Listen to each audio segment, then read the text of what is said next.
Get ready, Narnia fans. 3 lucky Narnia insiders, Mark, Ben, and Alyssa, were selected to get a behind-the-scenes look at some of the props and costumes from the Chronicles of Narnia, The Lion, the Witch, and the Wardrobe, and from the next movie in the series, Prince Caspian. And we have the exclusive footage.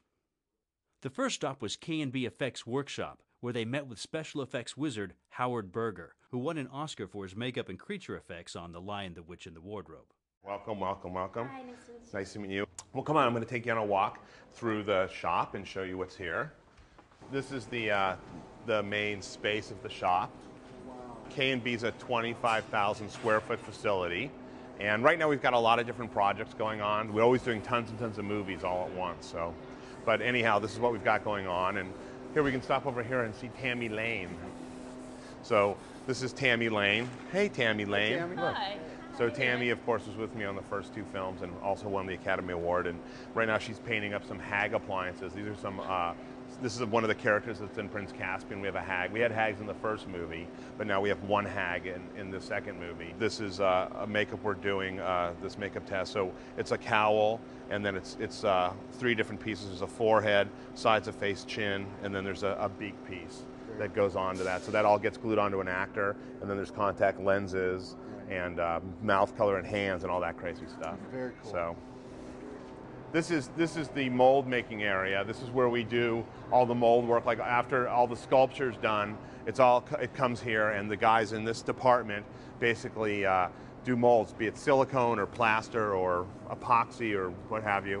For instance, this is a goat that we're doing. So this process is called shimming, and those are pieces of metal, cut metal that's all slid into the sculpture. The reason for the mold making is we have the sculpture and we have to create a negative impression of that sculpture so we can then create the foam or whatever part that we need to pull out of that mold. So this is what's happening in the mold making area. We'll show you more of the tour in the next segment. But now let's listen in as Howard talks to Alyssa about the creatures in Caspian. Okay, what were your favorite characters that were created for this film?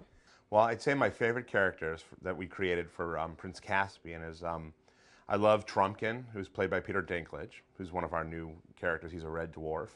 And then I really like Knickerbrick, who is played by Warwick Davis, who's our black dwarf. He's our bad black dwarf. And those 2 characters I really like because the dwarves were a species we really didn't get to play a lot with on the first film, on Lion, Witch, and the Wardrobe. But on this, because those 2 were such essential characters to the storytelling of the film, that we really had the opportunity to dig in deep and revisit the dwarves and come up with some really, really cool looks and concepts. And plus we had 2 great actors, so that really helped a lot as well. What is different about the characters in this film? What's different with the characters in this film is that though it's just been a year for the Pevensies on Earth, in Narnian years it's been 1,300 years. So, you know, we go back to Narnia and the kids aren't really sure where they're at. They kind of know where they're at, but all the characters that we had met from the first film, they're all gone because it's been 1,300 years have passed. So there's a whole new evolution. And one thing we wanted to do is when we started designing for this film is I went to Andrew Adamson and I said, you know, I felt in Lion, Witch, and the Wardrobe, everybody was kind of like in their late 20s, early 30s, you know. But this time let's really create a whole span of age groups. So in this film we have young characters. We have like an 8-year-old fawn, and then we have like a 103-year-old centaur. So we really we've kind of bridged this giant gap. So it really feels like Narnia has become a place that's really lived in, you know, because there's all these young characters and older characters, and some are black and some are white, and so we really kind of mixed it up. So it was really nice to go back and revisit a place that we'd already been at and have the freedom to kind of reinvent the wheel to some degree. That's all for now. In the next segment, more from the tour, including a remote control Minotaur. See you later.